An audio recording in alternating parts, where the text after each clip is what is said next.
What's up, guys? Thank you for checking out my video. Before I start, if you guys don't know me, my name is Max. I'm an assistant strength coach at the gym Acceleration Performance Center in Châteauguay, Quebec. And what I want to kind of do is I want to start presenting some different concepts that strength coaches might have heard of, but don't have a full grasp of it, and also to introduce some of the concepts that I use in how I train my athletes. So for the first video, I kind of wanted to go over the basic form of periodization that I use with my athletes. This is, again, it's kind of like what I use with my starter athletes. It kind of checks off many boxes, especially with younger athletes when they need many different attributes and need them to be improved in a very short period of time. So just for a little bit of context, normally I have my athletes for 12 weeks, which is not a lot of time, and there's a lot of things needed to be done, corrected, and improved. So this I find is one of the best ways to cover as many abilities as possible. So I call it the accumulation intensification phase, but it could also be classified as undulating periodization. So to start, I'm just going to define kind of what accumulation and intensification is. So when I say accumulation, think more about the structural phase, a structural balance phase. The emphasis is more so on the volume of work and on building the tissues rather than building strength or more neurological work. Now, I do believe that there should still be a neurological component involved, but that might be more so on the higher rep side. So something classified more as functional hypertrophy. So we're not jumping into an off season with 1 to 3 rep maxes or even up down to 5s. Normally it's in the 5 to 7 range for big lifts, but there's many small exercises involved in the program, and that's why I included the pictures of a split squat and a leg curl. Normally this phase, as I mentioned, is focused on the tissues, so I tend to prefer machines a little bit more, but as I'll mention later on, there is still a lot of dumbbell work, but there's a lot of unilateral work just to kind of balance left and right, front and back. So common traits focused on in the accumulation phase are structural balance, so kind of balancing out the body, balancing out the different joints, muscle hypertrophy or building lean muscle tissue, or in some cases losing body fat. Strength endurance and functional hypertrophy are also different attributes that are emphasized. Now, the intensification, I kind of look at this more as, whereas the accumulation is more tissue, I kind of look at the intensification as more neural.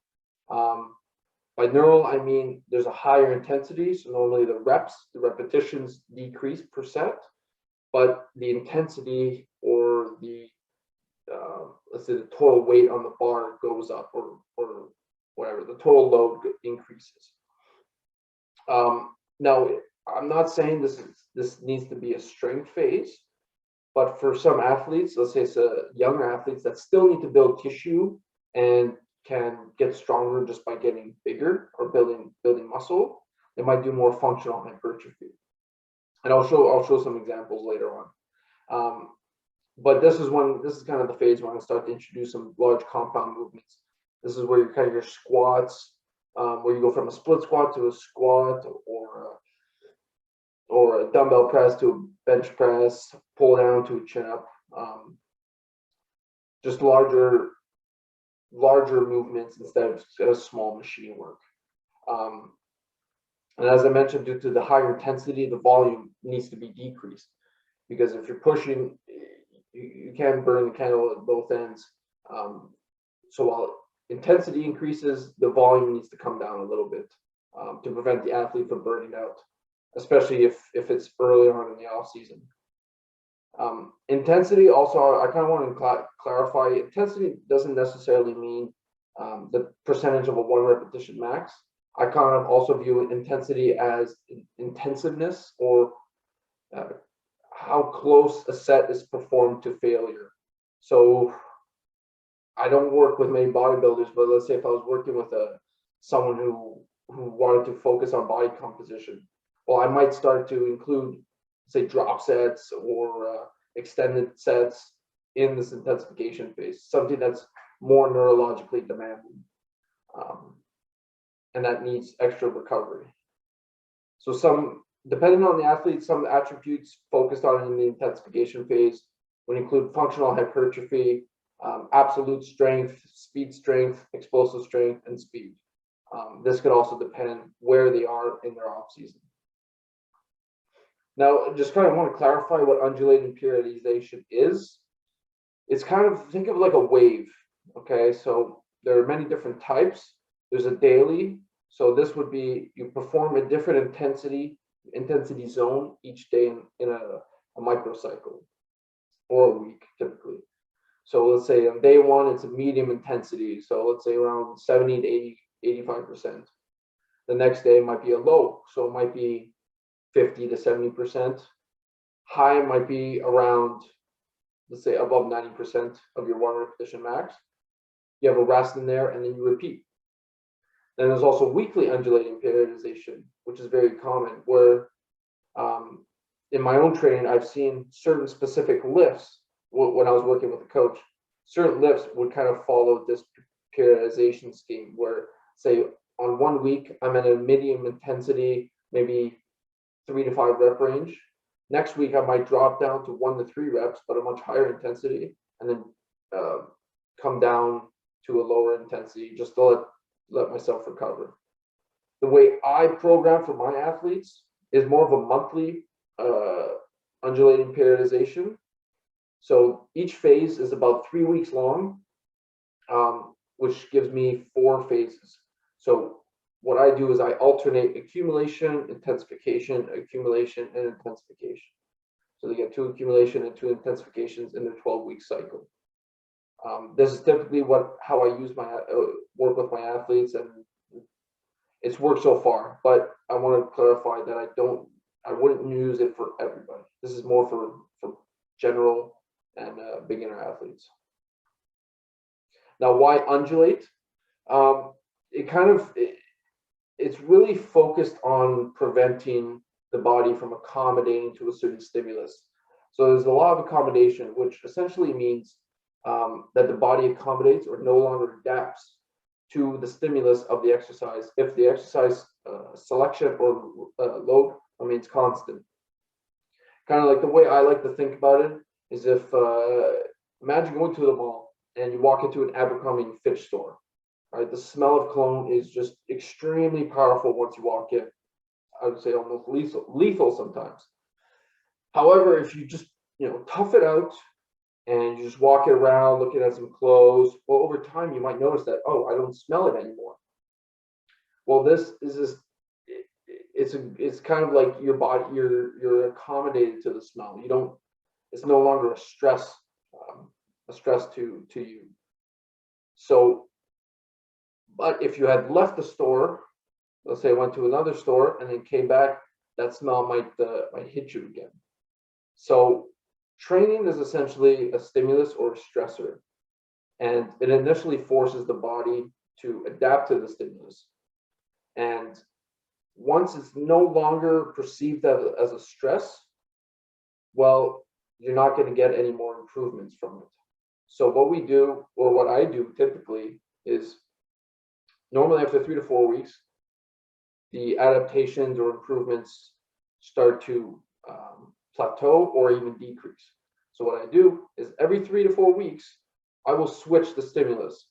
So that's why we undulate from accumulation to intensification, then go back to accumulation, and then finish with intensification.